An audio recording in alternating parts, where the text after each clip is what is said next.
میرے ساتھ تو مکہ کے تمام لوگ ہیں، تمام رؤسا، تمام امیر لوگ میرے ساتھ ہیں، اور آپ کے ساتھ گنتی کے چند غریب لوگ ہیں، تو دیکھیے میرے ساتھ تو لوگ ہیں، آپ اس کام سے باز آ جائیے۔ وہ اپنے آپ میں وہ تڑی لگانے کی کوشش کرتا ہے۔ تو اللہ سبحانہ وتعالیٰ کی طرف سے وحی کی صورت میں جواب آتا ہے، فَلْيَدْعُ نَادِيَهُ سَنَدْعُ الزَّبَانِيَّ، کہ اچھا تم میرے محبوب میرے پیارے کو ڈانٹتے ہو، ڈراتے ہو، تو بلا لو، جس جس کو تم بلانا چاہتے ہو تم بلا لو، اور پھر ہم بھی سزا دینے والے فرشتوں کو بلا لیں گے۔ تو نبی مکرم صلی اللہ علیہ وآلہ وسلم کی مخالفت میں ابو لہب، ابو جہل، امیہ بن خلف اور اس قسم کے اور کئی لوگ ایسے تھے کہ جو آپ صلی اللہ علیہ وآلہ وسلم کی مخالفت میں حد سے زیادہ بڑھ گئے تھے۔ پھر ایک موقع پر نبی مکرم صلی اللہ علیہ وآلہ وسلم نے تنگ آ کر ان لوگوں کے خلاف، ان مخصوص کرداروں کے خلاف بد دعا کی۔ نبی مکرم صلی اللہ علیہ وآلہ وسلم نے بد دعا یوں فرمائی۔ آپ صلی اللہ علیہ وآلہ وسلم نے فرمایا، اے ابو جہل، اللہ سبحانہ وتعالیٰ کی تو پکڑ میں آ جائے۔ اے عتبہ بن ربیہ، تو اللہ سبحانہ وتعالیٰ کی پکڑ میں آ جائے۔ اے شیبہ بن ربیہ، تو اللہ سبحانہ وتعالیٰ کی پکڑ میں آ جائے۔ اے ولید بن عتبہ، تو اللہ سبحانہ وتعالیٰ کی پکڑ میں آ جائے۔ اے امیہ بن خلف، تو اللہ سبحانہ وتعالیٰ کی پکڑ میں آ جائے۔ اے عقبہ بن معیط، تو اللہ سبحانہ وتعالیٰ کی پکڑ میں آ جائے۔ اور روایت میں ایک ساتواں نام بھی ہے کہ جس کا راوی ذکر کرنا بھول گیا۔ تو آپ صلی اللہ علیہ وآلہ وسلم نے 7 لوگوں کا نام لے کر بد دعا فرمائی۔ تو پھر تاریخ گواہ ہے کہ غزوہ بدر میں یہ 7 کے 7 غزوہ بدر کے ایک کنویں میں مردار حالت میں پائے گئے، جہنم واصل ہو گئے۔ پھر اس کے علاوہ نبی مکرم صلی اللہ علیہ وآلہ وسلم کی مخالفت میں یہ عرب قبائل یہ اکٹھے ہو کر آپ صلی اللہ علیہ وآلہ وسلم کے چچا ابو طالب کے پاس حاضر ہوتے ہیں، اور یہ کہتے ہیں کہ اے ابو طالب، آپ نبی مکرم صلی اللہ علیہ وآلہ وسلم کو اس کام سے باز رکھیے، یہ ہمیں ہمارے بتوں کے خلاف دعوت دیتا ہے، یہ ہماری جو مشرکانہ معاملات ہیں، رسومات ہیں، یہ ان سے ہمیں روکتا ہے۔ تو آپ صلی اللہ علیہ وآلہ وسلم کے چچا ابو طالب نے نبی مکرم صلی اللہ علیہ وآلہ وسلم کا زندگی بھر ساتھ دیا۔ آپ صلی اللہ علیہ وآلہ وسلم کا قدم قدم ساتھ دیا، اور یوں قریش کے لوگ وہ مایوس ہو کر پلٹ گئے، اور آپ صلی اللہ علیہ وآلہ وسلم کے چچا ابو طالب نے نبی مکرم صلی اللہ علیہ وآلہ وسلم کو کہا کہ بیٹا، میں تمہارے ساتھ ہوں، میں کبھی بھی تمہاری مخالفت نہیں کروں گا، ہمیشہ میں تمہارا ساتھ ہی دیتا رہوں گا۔ پھر اس کے بعد وقت گزرتا ہے اور حج کا سیزن قریب آنے لگتا ہے۔ اب قریش کے رؤساء کو، امیروں کو یہ فکر لاحق ہو گئی کہ اب حج کا سیزن آنے والا ہے، تو حج کے دنوں میں باہر سے حاجی آئیں گے، تو کہیں ایسا نہ ہو کہ نبی مکرم صلی اللہ علیہ وآلہ وسلم ان کو بھی تبلیغ دعوت کا پیغام پہنچانا شروع کر دیں۔ تو یہ آپ صلی اللہ علیہ وآلہ وسلم کے خلاف پلاننگ کرتے ہوئے ایک کردار کہ جس کا نام ولید بن مغیرہ ہے، اس کے گھر یہ پہنچتے ہیں اور اس سے مشورہ طلب کرتے ہیں کہ بھائی اب تو باہر سے لوگ آنے والے ہیں، حاجی آنے والے ہیں، تو اب کیا کیا جائے؟ تو پھر کوئی اپنی طرف سے عجیب و غریب کوئی فلاں مشورہ دیتا ہے، تو کوئی فلاں مشورہ دیتا ہے، کوئی کہتا ہے کہ ہم حاجیوں میں یہ بات مشہور کر دیں گے کہ یہ تو معاذ اللہ شاعر ہے، کوئی کہتا ہے کہ ہم تو حاجیوں میں یہ بات مشہور کر دیں گے یہ تو معاذ اللہ کوئی مجنون شخص ہے۔ تو پھر یہ بحث چل ہی رہی تھی، تو ولید بن مغیرہ بڑی ہی شش و پنج میں مبتلا ہو کر عجیب قسم کی تیوریاں چڑھا کر غصے تکبر کسی حالت میں وہ آپ صلی اللہ علیہ وآلہ وسلم کے خلاف ایک سازش تیار کرتا ہے۔ وہ کہتا ہے کہ ہم یہ نام دیں گے، اور اس کی وہ منظر کشی اللہ سبحانہ وتعالیٰ نے قرآن مجید میں بھی بیان کی۔ فرمایا بسم اللہ الرحمن الرحیم، انہو فکر وقدر فقتل کیف قدر ثم نظر ثم عبس وبصر ثم ادبر واستکبر فقال ان هذا الا سحر یؤثر، کہ وہ عجیب قسم کی تیوریاں چڑھا کر، اپنا منہ عجیب قسم کا بسور کر، اور غصے اور تکبر کے عالم میں بڑے شش و پنج میں مبتلا ہونے کے بعد پھر وہ کہتا ہے کہ ہم تو معاذ اللہ یہ بات مشہور کر دیں گے کہ یہ تو جادوگر ہے، یہ تو ساحر ہے، اور یہ جو بات بیان کر رہا ہے یہ تو معاذ اللہ اس نے اپنے طرف سے بنائی ہوئی ہے۔ تو الغرض حاجی حج کے سیزن میں تشریف لاتے ہیں، تو یہ قریش کے رؤسا، یہ قریش کے لوگ، یہ مشرکین ہر حاجی کے پاس جا جا کر آپ صلی اللہ علیہ وآلہ وسلم کے متعلق یہ غلط بیانی کرتے ہیں اور کہتے ہیں کہ معاذ اللہ آپ تو ساحر ہیں، آپ تو جادوگر ہیں۔ مگر اس کا ایک فائدہ یہ ہوا کہ لوگوں کو، آس پاس کے لوگوں کو، باہر سے آنے والے حاجیوں کو کم و بیش یہ تو علم ہو گیا کہ ایک شخص ہے کہ جو توحید کی بات کر رہا ہے، جو رسالت کی بات کر رہا ہے، جو مخصوص دین کی بات کر رہا ہے، تو لوگوں کو کم و بیش علم تو ہو گیا آپ صلی اللہ علیہ وآلہ وسلم کے متعلق، آپ صلی اللہ علیہ وآلہ وسلم کی تعلیمات کے متعلق۔ پھر اس کے علاوہ ان لوگوں نے مختلف ہیل و بہانوں سے، یہ مکہ المکرمہ کے مشرکین نے مختلف بہانوں سے اسلام لانے والوں کا مذاق اڑانا شروع کر دیا، مختلف طریقوں سے مخالفت کرنا شروع کر دی۔ مخالفت کا سب سے پہلا طریقہ یہ اپنایا کہ یہ ان کا مذاق اڑانے لگے۔ ان الذین اجرموا کانوا من الذین آمنوا یضحکون، کہ وہ لوگ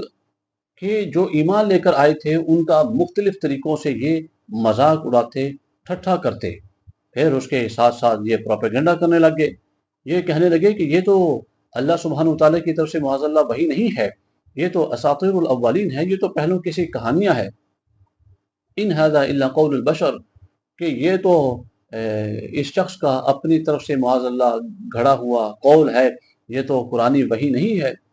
پھر اس کے علاوہ یہ تان زنی کرنے لگ گئے، آپ صلی اللہ علیہ وآلہ وسلم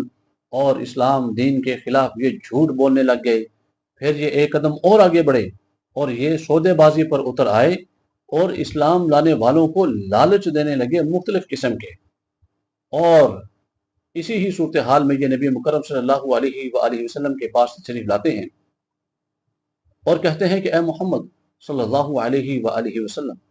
آپ یہ کام چھوڑ دیجئے، اس کے بدلے میں آپ مانگیے، کیا مانگتے ہیں؟ آپ جو کچھ مانگیں گے، دولت مانگیں گے، کچھ بھی مانگیں گے، ہم آپ کو وہ دینے کے لیے تیار ہیں۔ مگر نبی مکرم صلی اللہ علیہ وآلہ وسلم نے اللہ سبحانہ وتعالیٰ کی یہ آیت، یہ سورۃ تلاوت کی، قل یا ایھا الکافرون لا اعبد ما تعبدون،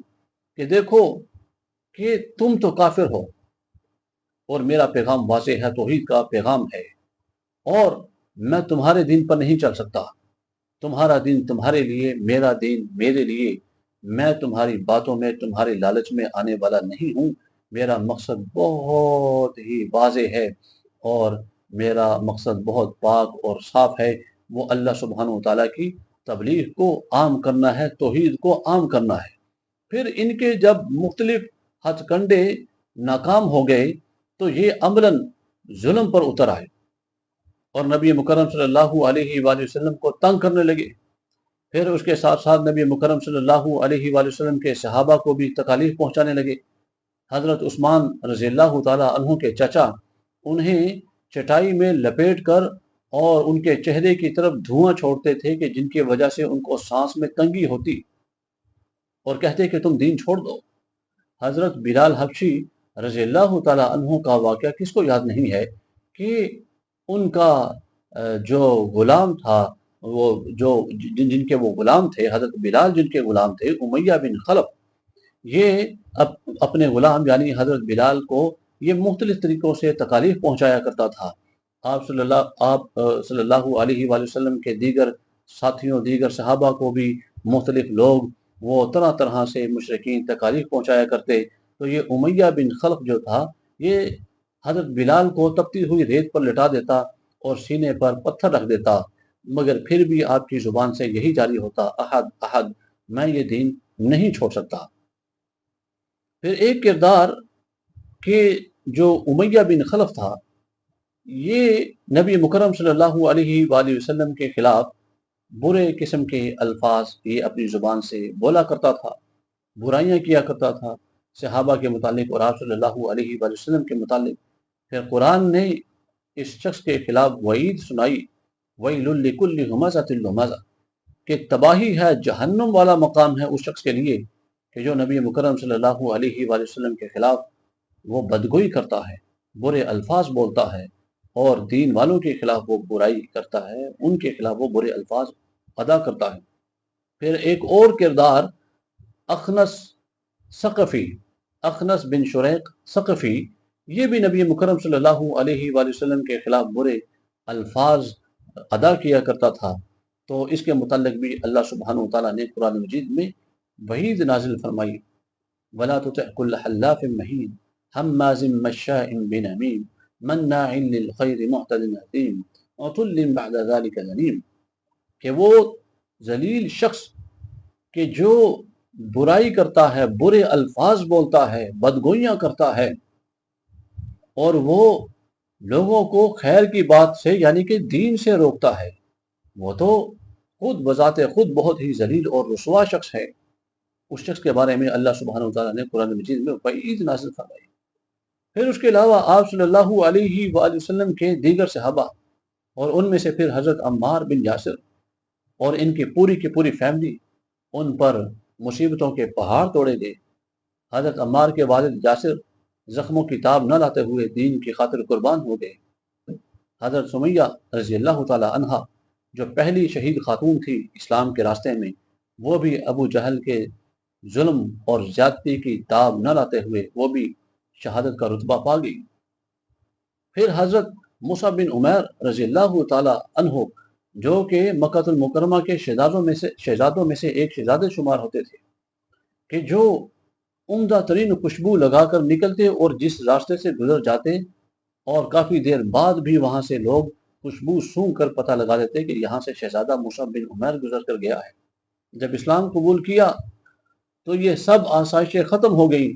مصیبتوں کے پہاڑ ٹوٹے، غربت آ گئی، اور پہننے کو مناسب کپڑے بھی میسر نہ رہے۔ اور پھر یہی حضرت مصعب بن عمیر رضی اللہ تعالی عنہ تھے کہ جب یہ مدینہ المنورہ میں غزوہ میں شہید ہوتے ہیں تو صحابہ کہتے ہیں کہ ان کو پہنانے کے لیے مناسب کفن بھی نہ تھا، کہ جب کفن چہرے پر دیتے تو پاؤں ننگے ہو جاتے، پاؤں پر دیتے تو چہرہ ننگا ہو جاتا، اور پھر جو جگہ بچ گئی چہرہ ڈھانپ کر جو پاؤں جو